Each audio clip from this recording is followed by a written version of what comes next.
Hi, welcome back to my channel. ಪಾಪ ತಮ್ಮ ಅಂತ ಅವನನ್ನ ಮನೆಯಲ್ಲಿ ಇಟ್ಕೊಂಡ್ರೆ ಅವನು ನನ್ನ ಮಗಳ ಜೊತೆ ಯಾರು ಮಾಡದ ಕೆಲಸನ ಮಾಡ್ದ. ಪಾಪ ಹುಡುಗಿ ಅನ್ನೋದನ್ನು ಕೂಡ ನೋಡ್ದೆ ಇದನ್ನ ತಿಳಿದ ನಾನು ಅವನಿಗೆ ಚೆನ್ನಾಗಿ ಬಾರಿಸ್ದೆ. ಆಗ ಅವನು ಹೇಳಿದ ಮಾತನ್ನು ಕೇಳಿ ನಾನು ಬೆಚ್ಚಿ ಬಿದ್ದೆ. ಅವನು ಹೇಳ್ತಾನೆ, ಏನಂತ ಗೊತ್ತಾ, ತಿಳ್ಕೋಬೇಕು ಅಂದರೆ ಕತೆನ ಕೊನೆ ತನಕ ಕೇಳಿಸ್ಕೊಳ್ಳಿ.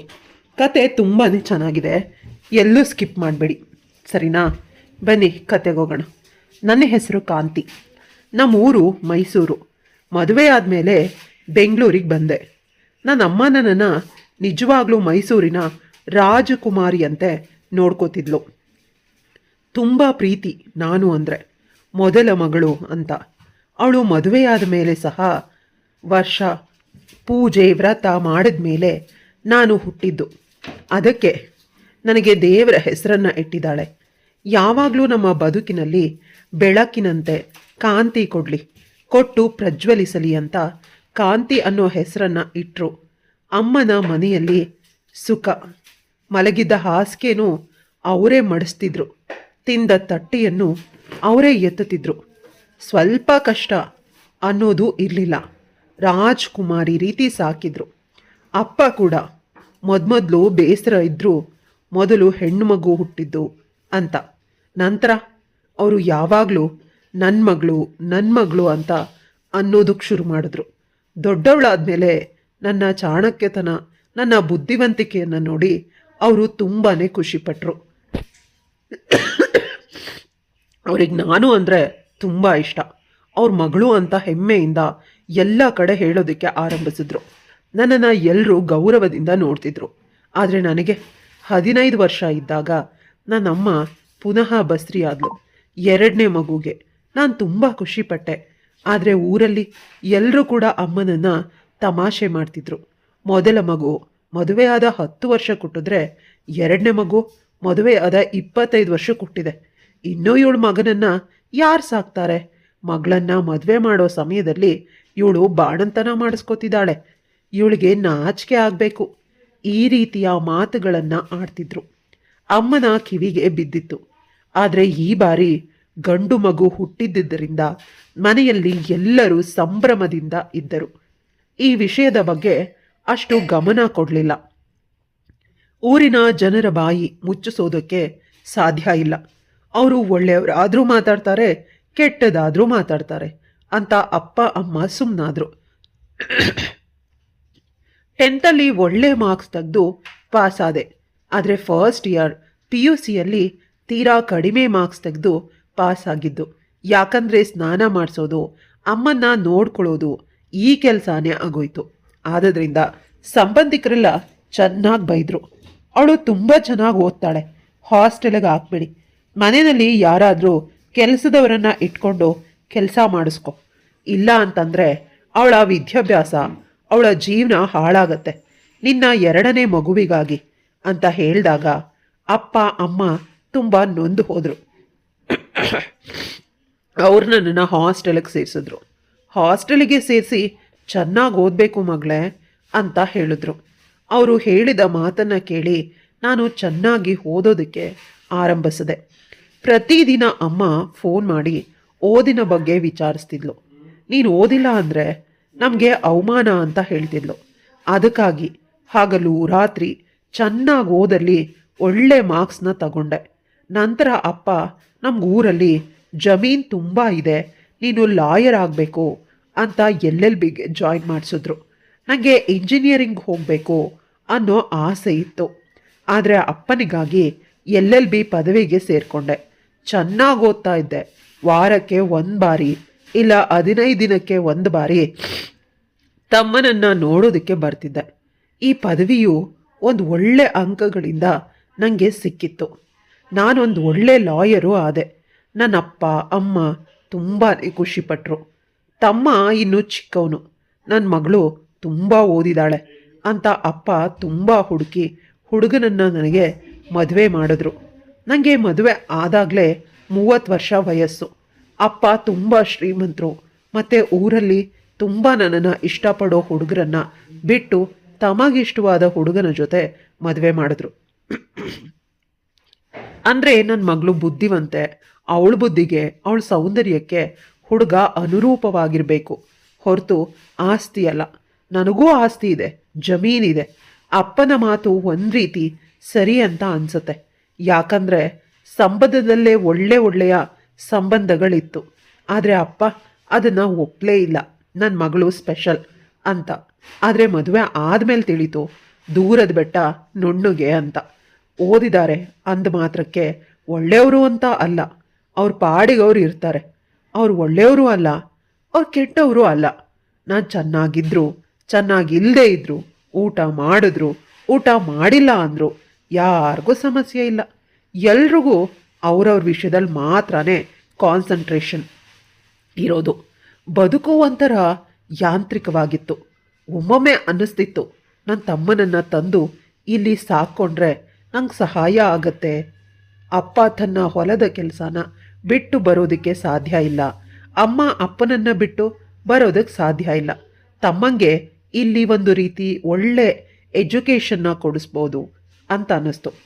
ಮೊದಲು ಮನೆಯಲ್ಲಿ ಇದನ್ನು ಹೇಳಿದಾಗ ಯಾರೂ ಒಪ್ಪಲಿಲ್ಲ.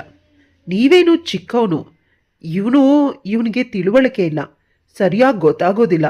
ನಿನ್ನ ಗಂಡನ ಮನೆಯಲ್ಲಿ ನೀನು ನೆಮ್ಮದಿಯಾಗಿರು, ಇವನನ್ನು ಕರ್ಕೊಂಡು ಹೋದರೆ ನಿನಗೆ ಕೆಲಸ ಜಾಸ್ತಿ ಆಗತ್ತೆ ಅಂತ ಹೇಳಿದ್ರು.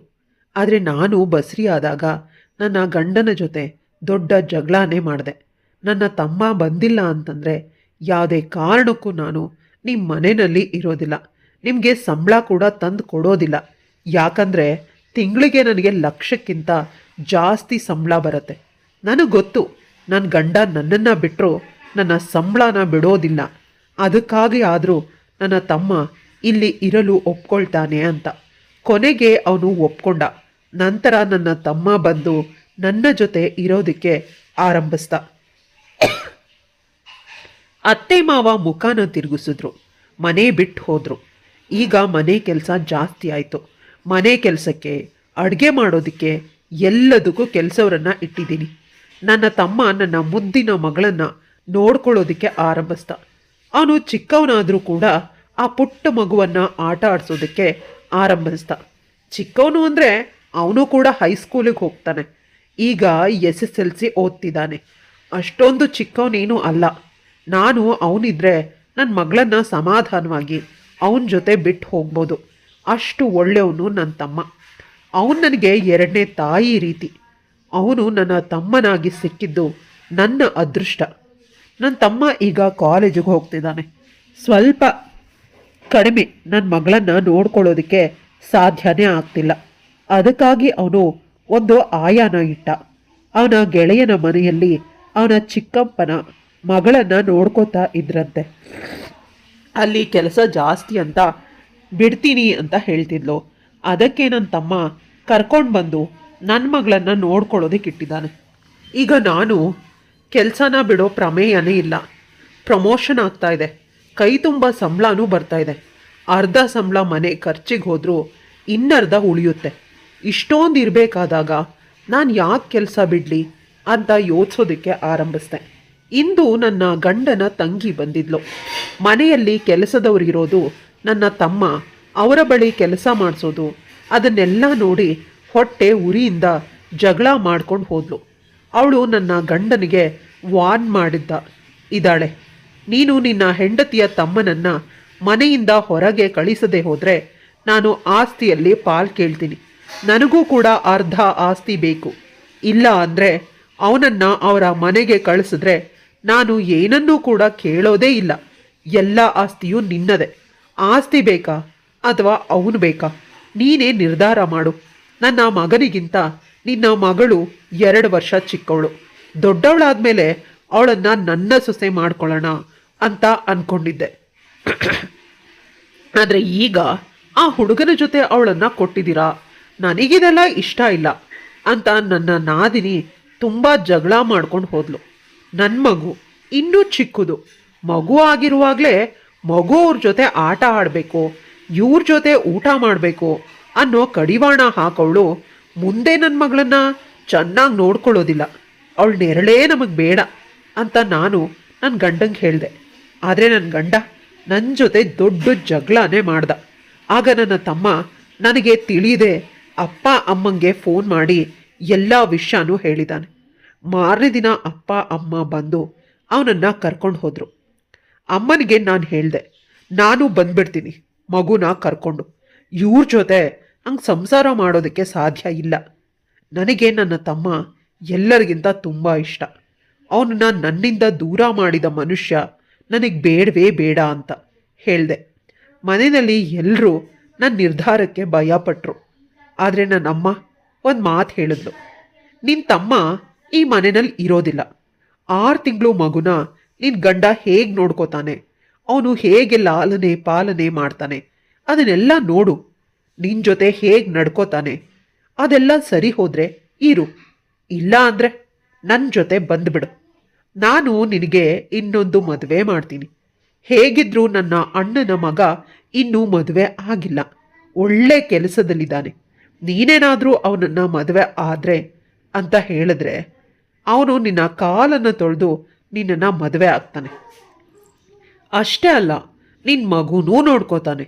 ನಿನ್ನ ಅಪ್ಪನಿಗೆ ಹೇಳಿದೆ, ಆದರೆ ನಿನ್ನಪ್ಪ ನಿನ್ನ ಗಂಡನನ್ನು ಅದೇನು ಅಂತ ಒಪ್ಕೊಂಡೋ. ಇನ್ನೂ ಕೂಡ ನನಗೆ ಅರ್ಥನೇ ಆಗ್ತಿಲ್ಲ. ನೀನಾಗಿರೋದಕ್ಕೆ ಸಂಸಾರ ಮಾಡ್ತಿದ್ಯಾ, ಆದರೆ ನಾನಾಗಿದ್ದಿದ್ರೆ ಮಾಡ್ತಾ ಇರಲಿಲ್ಲ. ನೀನು ಮದುವೆ ಆಗಿದ್ದೆ ಸ್ವಲ್ಪ ವರ್ಷ ಮಕ್ಕಳು ಆಗದೆ ಇರೋ ರೀತಿ ಏನಾದರೂ ಮಾಡ್ಕೋಬೇಕಾಗಿತ್ತು ತಾನೆ. ಮಕ್ಕಳು ಮಾಡ್ಕೊಳ್ದೆ ಇದ್ದಿದ್ರೆ ಇನ್ನೊಂದು ಮದುವೆ ಮಾಡ್ತಿದ್ದೆ, ಈಗಲೇ ಕರ್ಕೊಂಡು ಹೋಗಿ. ಆದರೆ ಈಗ ಮಗಳಿದ್ದಾಳೆ, ಅವಳಿಗೆ ನಿಜವಾದ ಅಪ್ಪ ಬೇಕು. ಅದಕ್ಕಾಗಿ ನಿನ್ನ ಗಂಡನಿಗೆ ಒಂದೇ ಒಂದು ಚಾನ್ಸ್ನ ಕೊಡು ಅಂತ ಅಮ್ಮ ಹೇಳಿದಾಗ ನಾನು ಆಶ್ಚರ್ಯಪಟ್ಟೆ. ನನ್ನ ಹಳೇ ಕಾಲದ ಅಮ್ಮನ ಇವಳು ಹಳೇ ಕಾಲದವಳು. ಆದರೆ ನಾನು ಇವಳಿಗಿಂತ ಹಳೇ ಕಾಲದವಳ ರೀತಿ ವರ್ತಿಸ್ತಾ ಇದ್ದೀನಿ. ತಮ್ಮನನ್ನು ಕರ್ಕೊಂಡು ಅಪ್ಪ ಅಮ್ಮ ಹೊರಟೋದ್ರು. ಮನೆಯಲ್ಲಿ ತುಂಬಾ ಕಷ್ಟ ಆಯಿತು ಮಗುನ ನೋಡಿಕೊಂಡು ಅಡುಗೆ ಮಾಡೋದಕ್ಕೆ. ಆಗ ನನ್ನ ಗಂಡ ಹೋಟೆಲ್ನಿಂದ ಊಟ ತರಿಸಿದ್ರು. ಅಷ್ಟೇ ಅಲ್ಲ, ಅವ್ರು ಎಲ್ರಿಗೂ ಹೇಳಿದ್ರು ಇನ್ಮೇಲೆ ಇವಳಿಗೆ ಕಾಟ ಕೊಡಬಾರ್ದು ಅಂತ.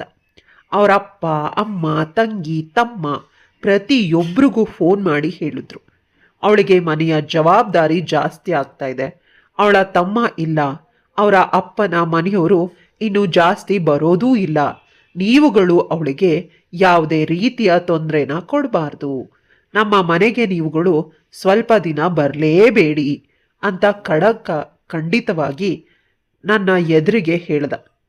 ನನಗೆ ಆಶ್ಚರ್ಯ ಆಯಿತು. ನನ್ನ ಮನೆಯವರನ್ನು ನನ್ನಿಂದ ದೂರ ಮಾಡಿದ್ದೀನಿ ಅಂತ ಪಶ್ಚಾತ್ತಾಪ ಇರಬಹುದಾ, ಅಥವಾ ನಿಜವಾಗ್ಲೂ ಏನಾದರೂ ಪ್ಲಾನ್ ಆಗಿರ್ಬೋದಾ? ಈ ಮನುಷ್ಯನ ಯಾವುದೇ ಕಾರಣಕ್ಕೂ ನಂಬಾರ್ದು ಅಂತ ನಾನು ಸುಮ್ಮನಾದೆ. ಮೊದಲು ಎಲ್ಲನೂ ಚೆನ್ನಾಗೇ ಇತ್ತು. ನನ್ನ ಗಂಡ ತುಂಬ ಜವಾಬ್ದಾರಿಯಿಂದ ವರ್ತಿಸ್ತಾ ಇದ್ದ. ಆದರೆ ಇತ್ತೀಚೆಗೆ ಹೊಸ ಸಮಸ್ಯೆ ಆಗಿದೆ. ಆಫೀಸಲ್ಲಿ ನಾನು ಓವರ್ ಟೈಮ್ ಕೆಲಸ ಮಾಡಬೇಕು. ನನ್ನ ಗಂಡನ ಕೆಲಸ ಕೂಡ ಅದೇ ರೀತಿ ಇರುತ್ತೆ. ತುಂಬ ಸಮಯ ಮಗಳನ್ನು ಕೂಡ ಹೇಗೆ ನೋಡ್ಕೋಬೇಕು ತಿಳಿತಾ ಇಲ್ಲ. ಮಗಳ ಬಗ್ಗೆ ನೀನು ಯೋಚಿಸ್ಬೇಡ, ನಿನಗೆ ಎಷ್ಟು ಕೆಲಸ ಮಾಡಬೇಕೋ ಅಂತ ಆಸೆ ಆಗುತ್ತೋ ಅಷ್ಟು ಕೆಲಸ ಮಾಡು ಅಂತ ಹೇಳಿದ್ರು. ಆದರೆ ಇತ್ತೀಚೆಗೆ ನನ್ನ ಮಗಳನ್ನು ನೋಡಿದಾಗ ನನಗೆ ಗಿಲ್ಟ್ ಫೀಲ್ ಆಗ್ತಿತ್ತು. ಆದರೆ ಸಡನ್ನಾಗಿ ಅವಳ ಮುಖದಲ್ಲಿ ಇರುವ ಹೊಳಪನ್ನು ನೋಡಿ ಒಂದು ರೀತಿ ಭಯ ಕೂಡ ಆಗ್ತಿತ್ತು. ಇಷ್ಟು ಚೆನ್ನಾಗಿ, ಇಷ್ಟು ಸುಂದರವಾಗಿ, ಇಷ್ಟು ಖುಷಿಯಾಗಿ ಇವಳು ಹೇಗಿರೋದಕ್ಕೆ ಸಾಧ್ಯ? ನಾನು ಅವಳ ಜೊತೆ ಸಮಯ ಕಳೆಯೋದು ತೀರಾ ಕಡಿಮೆ, ಅವರ ಅಪ್ಪ ಕೂಡ ಸಮಯ ಕಳೆಯೋದು ತೀರಾ ಕಡಿಮೆ.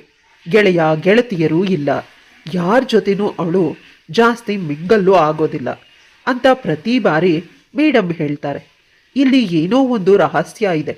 ಇಂದು ನಾನು ಕೆಲಸಕ್ಕೆ ಹೋದ ರೀತಿ ನಾಟಕ ಆಡಿ ಮನೆಯಲ್ಲಿನೇ ಇದ್ದೆ. ಯಾರಿಗೂ ಕಾಣದೆ ಬಚ್ಚಿಟ್ಕೊಂಡಿದ್ದೆ.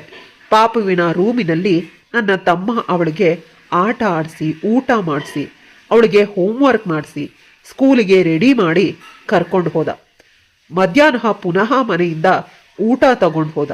ಪುನಃ ರಾತ್ರಿ ಅವಳ ಕೇರ್ ಒಂದು ಅಮ್ಮನ ರೀತಿ ಮಾಡ್ತಿದ್ದಾನೆ. ಆಗ ನಾನು ಔತ್ಕೊಂಡ ಜಾಗದಿಂದ ಹೊರಬಂದು, ನೀನೇನು ಮಾಡ್ತಿದ್ಯಾ? ಅಮ್ಮ ನಿನಗೆ ಇಂಜಿನಿಯರಿಂಗ್ ಫ್ರೀ ಸೀಟ್ ಸಿಕ್ಕಿದ್ದು ಕಾಲೇಜಿಗೆ ಹೋಗ್ತಿದ್ದಾನೆ ಅಂತ ನನ್ನ ಬಳಿ ಪ್ರತಿದಿನ ಹೇಳ್ತಿದ್ದಾಳೆ. ಹಾಗಾದ್ರೆ ಅವಳು ಹೇಳ್ತಾ ಇರೋದು ಸುಳ್ಳು. ನೀನು ಮತ್ತೆ ಅಮ್ಮ ಇಬ್ಬರೂ ಸೇರಿಕೊಂಡು ಹೊಸ ಪ್ಲಾನ್ ಮಾಡಿದ್ದೀರಾ ಅಂತ ತುಂಬ ಕೋಪದಿಂದ ನಾನು ಅವನನ್ನ ಕೇಳಿದೆ. ಅಷ್ಟರಲ್ಲಿ ನನ್ನ ಗಂಡ ಬಂದು ಪರಿಸ್ಥಿತಿಯನ್ನ ಸುಧಾರಿಸಲು ಏನೇನೋ ಸುಳ್ಳು ಹೇಳ್ತಿದ್ದಾನೆ. ಈಗ ಅರ್ಥ ಆಯಿತು, ನನ್ನ ಗಂಡ ಕೂಡ ಇದರಲ್ಲಿ ಶಾಮೀಲಾಗಿದ್ದಾನೆ. ಇವರೆಲ್ಲ ಸೇರಿ ನನಗೆ ಮಂಕು ಬೂದಿ ಎಚ್ಚಿದ್ದಾರೆ. ನಾನಂತೂ ಸುಮ್ಮನೆ ಬಿಡೋದೇ ಇಲ್ಲ. ನನ್ನ ತಮ್ಮ ತುಂಬ ಒಳ್ಳೆಯವನು, ತುಂಬ ಹಾನೆಸ್ಟ್, ಚೆನ್ನಾಗಿ ಓದ್ತಾನೆ ಅಂತ ಅಂದ್ಕೊಂಡಿದ್ರೆ ನೀನು ಅಷ್ಟರಲ್ಲಿ ಅಮ್ಮ ಬಂದು ಹೇಳಿದ್ಲು, ನಿನ್ನಪ್ಪ ಯಾವುದೇ ಕಾರಣಕ್ಕೂ ನಿನ್ನ ಸಂಸಾರ ಒಡಿಬಾರ್ದು ಅಂತ ಹೇಳಿದ್ರು. ನಾನು ಮಾತಾಡಿದ ಮಾತುಗಳನ್ನು ಕೇಳಿ ಅವರು ಸಂಬಳ ಕೂಡ ತಂದು ಕೊಡೋದಿಲ್ಲ, ಯಾಕಂದರೆ ತಿಂಗಳಿಗೆ ನನಗೆ ಲಕ್ಷಕ್ಕಿಂತ ಜಾಸ್ತಿ ಸಂಬಳ ಬರುತ್ತೆ. ನನಗೆ ಗೊತ್ತು ನನ್ನ ಗಂಡ ನನ್ನನ್ನು ಬಿಟ್ಟರು ನನ್ನ ಸಂಬಳನ ಬಿಡೋದಿಲ್ಲ, ಅದಕ್ಕಾಗಿ ಆದರೂ ನನ್ನ ತಮ್ಮ ಇಲ್ಲಿರೋದಕ್ಕೆ ಒಪ್ಕೊಳ್ತಾನೆ ಅಂತ. ಕೊನೆಗೆ ಅವನು ಒಪ್ಪದ. ನಂತರ ನನ್ನ ತಮ್ಮ ಬಂದು ನನ್ನ ಜೊತೆಯಲ್ಲಿ ಇರೋದಕ್ಕೆ ಆರಂಭಿಸ್ದ. ಅತ್ತೆ ಮಾವ ಮುಖವನ್ನು ತಿರುಗಿಸ್ಕೊಂಡು ಮನೆ ಬಿಟ್ಟು ಹೋದರು. ಈಗ ಮನೆ ಕೆಲಸ ಜಾಸ್ತಿ ಆಯಿತು. ಮನೆ ಕೆಲಸಕ್ಕೆ, ಅಡುಗೆ ಮಾಡೋದಕ್ಕೆ ಎಲ್ಲದಕ್ಕೂ ಕೆಲಸದವರನ್ನು ಇಟ್ಟಿದ್ದೀನಿ. ನನ್ನ ತಮ್ಮ ನನ್ನ ಮುದ್ದಿನ ಮಗಳನ್ನು ನೋಡ್ಕೊಳ್ಳೋದಕ್ಕೆ ಆರಂಭಿಸ್ದ. ಅವನು ಚಿಕ್ಕವನಾದರೂ ಕೂಡ ಆ ಪುಟ್ಟ ಮಗನವನ್ನು ಆಟ ಆಡಿಸೋದಕ್ಕೆ ಆರಂಭಿಸ್ದ. ಚಿಕ್ಕವನು ಅಂದರೆ ಅವನು ಕೂಡ ಹೈಸ್ಕೂಲಿಗೆ ಹೋಗ್ತಾನೆ. ಈಗ SSLC ಓದ್ತಿದ್ದಾನೆ. ಅಷ್ಟೊಂದು ಚಿಕ್ಕವನೇನೂ ಅಲ್ಲ.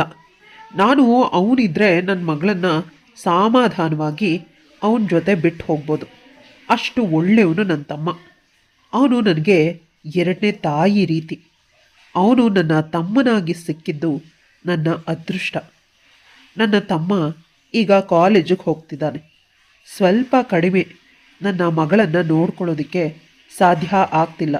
ಅದಕ್ಕಾಗಿ ನಾನು ಮತ್ತು ನಿನ್ನಪ್ಪ ಒಂದಷ್ಟು ದಿನ ಬಂದು ಇರ್ತೀವಿ. ಇನ್ನೊಬ್ರಿಗೆ ಉಳುಮೆ ಮಾಡೋದಕ್ಕೆ ಜಮೀನು ಕೊಟ್ಟಿದ್ದಾರೆ. ನನಗೂ ವಯಸ್ಸಾಗಿದೆ. ಆದಷ್ಟು ಬೇಗ ನೀನು ಇನ್ನೊಂದು ಮಗುನ ಮಾಡ್ಕೊಂಡ್ಬಿಡು, ಮತ್ತೊಂದು ಬಾರಿ ನಮ್ಮನ್ನು ಅಜ್ಜಿ ಮಾಡು ಅಂತ ಹೇಳಿದ್ರು. ನನ್ನ ತಮ್ಮ ಮತ್ತು ನನ್ನ ಗಂಡ ಇಬ್ಬರು ನಾಚಿಕೆಯಿಂದ ಹೊರಟೋದ್ರು. ಅಮ್ಮ, ಎಲ್ಲಿ ಅಲ್ಲಿ ಏನು ಮಾತಾಡಬೇಕು ಅಂತ ನಿಮಗೆ ತಿಳಿಯೋದೇ ಇಲ್ಲ. ನನಗೆ ಗೊತ್ತು, ನೀನು ಸಾಕಬೇಕು ಅಂತ ನಾಟಕ ಆಡ್ತೀಯ. ನೀನು ಸಾಕಬೇಡ, ನಾವೇ ಸಾಕ್ತೀವಿ. ಅಕಸ್ಮಾತ್ ಊರಿಗೆ ಹೋದರೂ ಮಕ್ಕಳನ್ನ ಕರ್ಕೊಂಡೇ ಹೋಗ್ತೀವಿ. ಏನೋ ಒಂದು ವ್ಯವಸ್ಥೆನ ಮಾಡ್ತೀವಿ, ಇನ್ನೊಂದು ಮಗುನ ಕೊಡು ಅಂತ ಅಮ್ಮ ಒಂದೇ ಸಮನೆ ಮಾತಾಡ್ತಿದ್ದಾಳೆ. ಅಲ್ಲಿಂದ ನಾನು ಜಾಗ ಖಾಲಿ ಮಾಡಿದೆ. ರೂಮಿಗೆ ಬಂದ ತಕ್ಷಣ ನನ್ನ ಗಂಡ ಹಿಂದೆಯಿಂದ ಬಂದು ನನ್ನನ್ನು ಗಟ್ಟಿಯಾಗಿ ತಪ್ಕೊಂಡು, ನೀನಮ್ಮ ನಮ್ಮ ಮಗಳಿಗೆ ತಮ್ಮ ಅಥವಾ ತಂಗಿ ಬೇಕು ಅಂತ ಹೇಳ್ತಿದ್ದಾರೆ. ಈಗ ಆ ಕ್ರಿಯೆನ ಪೂರ್ಣ ಮಾಡೋಣ ಅಂತ ರೂಮಿನ ಬಾಗಿಲನ್ನು ಗಟ್ಟಿಯಾಗಿ ಹಾಕಿ ನನ್ನನ್ನು ಗಟ್ಟಿಯಾಗಿ ಹಿಡ್ಕೊಂಡ. ಮುಂದೆ ನಮ್ಮಿಬ್ಬರ ಸುಂದರವಾದ ಕ್ಷಣಗಳು ಆರಂಭ ಆಯಿತು. ಕತೆ ಇಲ್ಲಿಗೆ ಮುಗಿಯುತ್ತೆ. ಕತೆ ಇಷ್ಟ ಆದರೆ ಲೈಕ್, ಶೇರ್, ಕಮೆಂಟ್ ಮಾಡೋದನ್ನು ಮರಿಬೇಡಿ. ಇಂತಹ ಇನ್ನಷ್ಟು ಇಂಟ್ರೆಸ್ಟಿಂಗ್ ಕತೆಗಳಿಗಾಗಿ ನನ್ನ ಚಾನಲ್ನ ಸಬ್ಸ್ಕ್ರೈಬ್ ಮಾಡ್ಕೊಳ್ಳಿ.